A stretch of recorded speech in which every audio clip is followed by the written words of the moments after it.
I'm comfortable, but like it's this overpass. I love CT side overpass. I want to make sure they can hear the overpass. question It's because a the good chat, map. I have a Like, feeling, yeah. doesn't hear the question. So what was the question, Launders? Are you getting more comfortable in overpass? 150 ADR at the 12th round. Yeah. I'm just really comfortable on overpass playing the rotator position. It's usually like one of my strongest maps and positions. So yeah, I'm just happy. Sean, any questions? Pass it along.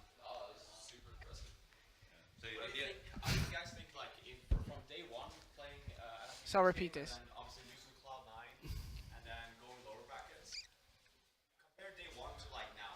Yeah, so 50's asking these guys, they... Look at me. Stop talking. Just take the headset if you want that. I'm trying to do your question. He's asking from the matches from day one, from NIP, how it felt to go from those NIP games and probably not feel like you're in your groove to today. What did you guys do to get to that point? What do you feel actually changed? I feel like probably just communication. I always just kept on telling the team just communication. Since we don't really have anything, we just need to communicate a lot and just make scrimmy, just weird plays around the map. I think in the beginning too, we were hesitating a lot. Like I think that we had like pretty different styles. Like Naf and us like going in. Like we usually would instantly go for things, and he's more like take it slow and play like the man advantage. And every single day, like we just got more on the same page.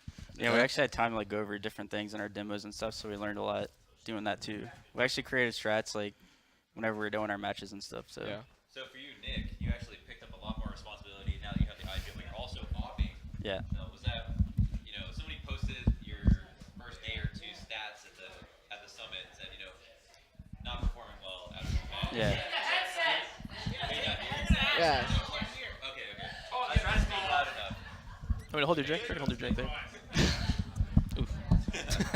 All right, so somebody posted your stats on the day 1 and 2 of the event and questioned like how good you were doing at the event overall because you picked up not only IGL but now opping as well. So what's the process been of like changing spots completely, replacing JDM, and then also picking up your own individual performances? How much emphasis did you put on your individual performances considering you're now opping as well? Well, I mean, the first day I tried opping a lot because that's what I was doing in practice, like the couple of days that we had, and it wasn't working out at all. So I started rifling more on T side, so it felt more natural.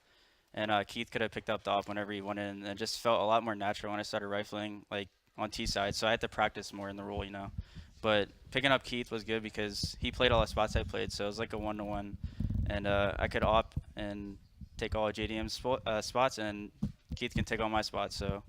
We just need to practice more. We're also trying to recall your overpass and as a map that you guys have adapted. Are there any new maps that you found out about yourselves now playing in this tournament that you feel like as a map you're going to play more moving forward? We're the best train team in the world. Best train team in the world confirmed? Okay, top Yeah, one. I mean, like if you actually look at our Vitas, we actually played to it was more of like their weaknesses, I guess.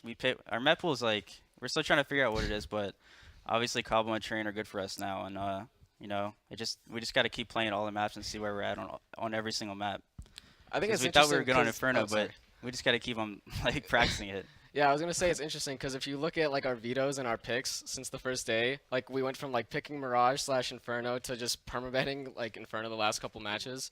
So we were just trying like a bunch of different things and seeing what felt really good at the time. Like whatever felt good in practice doesn't matter anymore because now it's the LAN, and like that's what Keith said. He said it like really good. Like even if we're doing really good in practice with one map, as soon as we get to LAN, it feels way better. We're just gonna swap to that one. Yeah, he said like.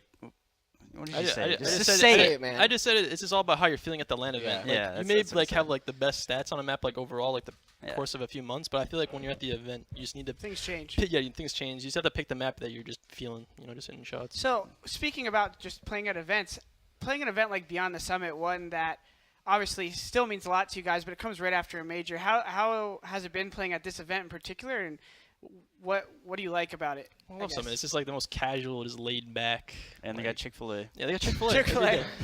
Yeah. So yeah, It's pretty cool though, right? I think it's always nice to just have an event like this, just like blow off steam and just have fun. And then I guess for Steel, we haven't heard from you yet. How's it been not being the in-game leader, but being able to be a part of a system, having the chance to influence it, but not fully run it like you have in the Yeah, past? I mean, it's super different like to play now being the in-game leader, but the hardest part is still it's not like that I have to be the in-game leader as it was anymore, because being the game leader is hard, but so the worst part is communicating in English, because let me tell one round that what happened. Tell them about the one round of Mirage. we were playing Mirage against Cloud9 this final. Then for somehow I was window and Skadudo was there like watching mid. So I Oh, you can knife him, right? yeah. But I was overthinking so much that I couldn't like even communicate because at first I say, hey, come to B. I'm gonna lurk.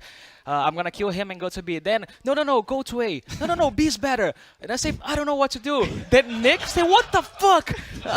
Then he asked Johnny where we are supposed to because Johnny was dead watching me play, and I was just quiet. I killed Scott, didn't communicate a single I just word. instantly picked it up for him. I'm just like, guys, go away, go away. Yeah. Wow. Yeah, that's the hardest Have part. you said anything backwards like that means something different in Portuguese ever? Like go right? No, I meant left or something like that. No, I don't remember now, but probably. I know that sometimes at the apartment when I'm talking to Russell, sometimes I forgot and like talking Portuguese with him. Wow, that's he just started. Everyone, well, Jonathan, you speak a little Portuguese, right? You understand any of his words Yeah, ever? he know the bad words. The bad words. Of I know course. some words. That's yeah, all he but teaches us. Whenever he's calm, he's usually pretty like calm and saying everything really collectedly. I don't know. It's not that He like doesn't have to do that. it's not the stuff he says. It's like him comprehending the stuff. Yeah, And then I'd his say that more. response to it, because Well- that's the hard part. Yeah, You know. for sure. And I imagine, especially thinking, right? Do you think in Portuguese or think in English? Man, I don't know, man. Maybe. Is this too much questions? No, on that situation, I wasn't thinking at all.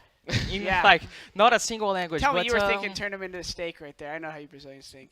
You want to knife that guy yeah, window for sure. No, but the thing is, I was choking so much because I was in such a good position, because so I never thought about knifing him because I knew that at some point I think Stewie was A, so for some reason he could go back like jungle, and I was watching Scott, but I had my back to jungle side, so I was thinking, man, maybe he's gonna like wall jungle for some reason, kill me. So Overthinking. All right. Yeah. Well, any other questions from the talent here? Are we good?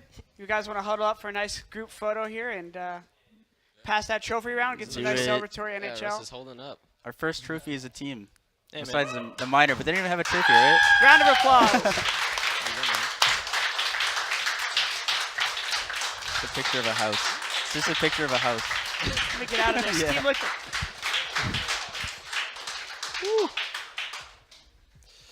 You want to hold this? All right, guys. I think we're gonna throw to a break, and we're gonna come back and talk. First sponsor shout out. Thanks AOC. Oh, show's over after the sponsor break. I just wanted to come back and talk more on camera. I've just been bothering you guys all day.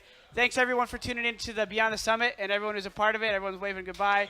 I don't know why I'm the one doing this, but thank you guys. Thanks AOC, Monster, HTC Vive, Vulcan Bet, Final Mouse, WTF Skins, and Netgear, Nighthawk, Pro Gaming, and of course Sennheiser for these awesome headsets the whole time so you could hear my beautiful voice. Thank you guys for tuning in to Beyond the Summit. See you at the next one in October. Yeah!